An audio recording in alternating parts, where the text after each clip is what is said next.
Hi, John Dick here, philanthropist, urging you to save the noble lemming. Okay, now that we've sorted out the important stuff, let's talk about wetness in SCUM. Now, before you just go and wet yourself, there's a few things you should know. So I'm going to jump right into this video blog. So, what's different between SCUM and other survival games when it comes to getting wet? Let me explain it by examining this sharp-dressed young man. It's easy to see that he's fully capable of surviving almost anything that nature can throw at him. The secret of his success is multiple layers of clothing that SCUM supports. Each piece of cloth has important properties like heat insulation, armor, inventory slots, and finally, there's a wetness property. All of these parameters are defined by material, meaning that a flannel shirt will perform differently than a leather jacket. As you can see from the inventory perspective, there are groups of layers per body region. The top group is assigned to the character's head, the middle one covers the torso area, while the bottom part is for legs and feet. By stacking layers of clothing, you combine their parameters in the same way you would do in real life. When it comes to layered clothing, your grandma was right. It helps you to adapt to any weather condition possible. So how can you get wet in the game? The most obvious way is by sweating. While performing tasks, the body will heat up. In an attempt to cool you down, the body responds with perspiration. This kind of moisture is propagated from the inside out and also causes additional fluid loss or dehydration. The next way is the impact of the weather. To avoid getting wet in rain, try to find a dry spot fast, or wear at least some water-resistant gear. Being drenched in the rain during cold weather will impact the immune system and your character will probably get sick. In the following example, you can see twin brothers on their way to the beach. Adolf on the left is wearing standard military-issued tactical jacket, and Desmond on the right has his all-time favorite olive raincoat. They both have several layers of the same clothes beneath the outer layer. If you take a closer look at the inventory, you might notice that each item has its own weight listed in the top right part of the icon. The same value is also shown with green-colored font so that it can be tracked more easily. All other inventory slots are empty because both brothers forgot to take their inflatable swimming arm bins with them to the beach. Luckily for them, they won't drown because the rain will come again, falling on their heads like a memory. As the rain starts to pour down on these poor guys, their clothes will start to absorb the water and become wet. If we speed up the time, you'll be able to see the impact of rain on the different layers of clothing much better. Carefully examine the green numbers. As expected, the tactical jacket gets wet relatively quickly, along with the backpack, pants, and shoes. Increasing values in green actually represent the amount of water that has been absorbed by clothes and gear. On the right, Desmond is doing much better. Although his backpack, pants, and shoes are completely drenched, his upper body is dry. For Adolf, things are going from bad to worse. It seems that the tactical jacket waterproof factor isn't as good as advertised and leaks water on his sweater and shirt, making him completely wet. Furthermore, as Adolf's clothes are getting wet, they're also getting heavier, meaning that he'll be carrying an additional 13 plus ounces of weight all the way back home. This will certainly affect his calorie consumption during that trip, and his performance will suffer as well. In SCUM, moisture absorption and retention depends on the material that's being used for clothing. Let's bring out the sunshine again. Do notice that both guys were standing completely still in heavy rain just because we asked them nicely. These guys are true heroes. Now, it's time to see what happened with the inner layers of clothing. As you can see, Adolf's sweater is all wet, while Desmond's is still dry. If we drop the sweaters down, you can see that the same thing also happened to their hipster shirts. In the previous part of the video, you might have noticed that different parts of the clothing can absorb or retain different percentages of water. As in real life, some parts of the body can become wetter than others. In SCUM, we handle wetness per body part along with separate layers of clothes that can have different wetness values also. This means that parts of your gear can be dry or wet depending on what you do. Body parts that are covered separately are feet, legs, torso, hands, and head. If you're standing in the water up to your waistline, then only your legs and feet will be wet. the rest of your body will stay dry.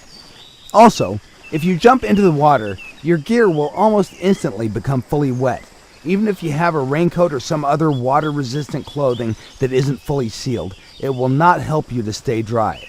The success formula here is, if you want to keep your gear dry, stay away from the bodies of water, or at least drop everything to the ground before you enter.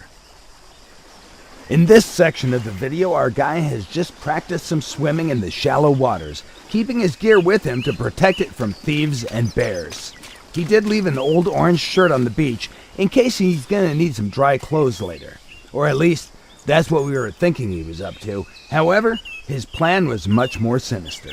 He actually decided to wear a dry shirt below his other clothes with the intention to deceive the game, to make it think that he has dry clothes on, simply because the first dry clothing layer is closest to the skin. In all other games, this would be called exploiting or cheating, but here in SCUM, we don't care about that, simply because we have fluid diffusion and osmosis built into the game. For those of you who don't know, diffusion is the movement of molecules from a region of high concentration to a region of low concentration, meaning that his dry orange t-shirt will soon become a wet orange t-shirt.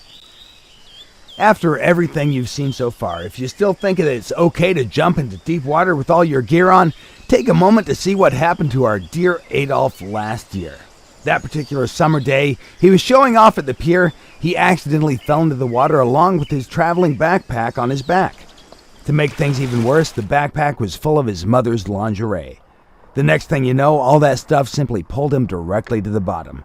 The only way to survive in this kind of situation is to drop excessive weight until the buoyancy pulls you up. The amount of gear that your character can carry while swimming largely depends on your swimming skill and stamina. Sooner or later, you'll become tired and most likely you'll sink. It's as simple as that. Now, let's talk about ways of drying your stuff off once it becomes wet. The easiest way to dry your clothes is by using the heat of your body in combination with the air temperature and wind.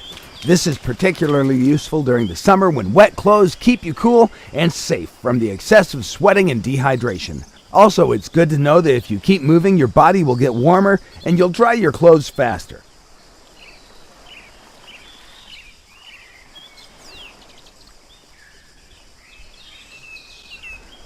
In the current example, you can see that simply by standing in the sunlight, you can dry your gear.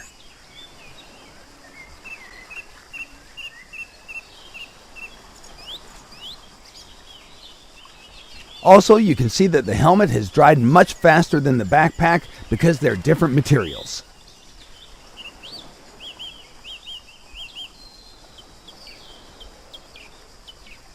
In the situations where air temperature is low, you can use heat sources to dry your clothes.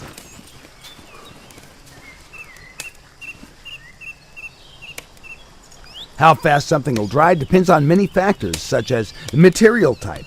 Items that conduct heat better will be dried faster. The amount of water absorbed.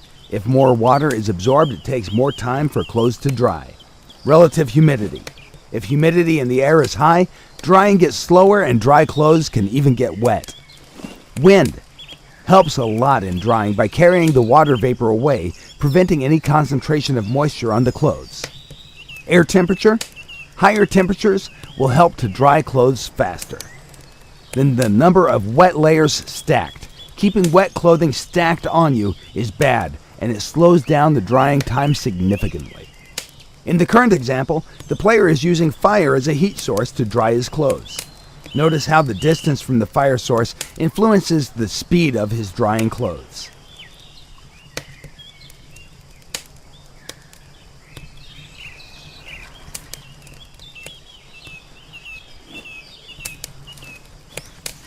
While the shirt, being closest to the fire, is almost dry, a jock jacket is a bit damp. On the other hand, pants that were on the character the whole time are still fully wet since they were far away from the heat source. To reduce drying time, keep your wet clothes spread near the heat source. Also, if you don't have any spare dry clothes, make sure not to freeze to death while waiting for your clothes to dry. Okay, for now, this is more or less everything you need to know about wetting yourself in SCUM. All that you've seen is still a work in progress and is subject to change. In the future, we plan to improve things even more, add some new ways of getting wet, but you can also find your own ways by being a creative player. We hope that you've enjoyed watching this video. Be sure to follow SCUM on Steam, Facebook, Twitter, and our development blog, www.scumgame.com.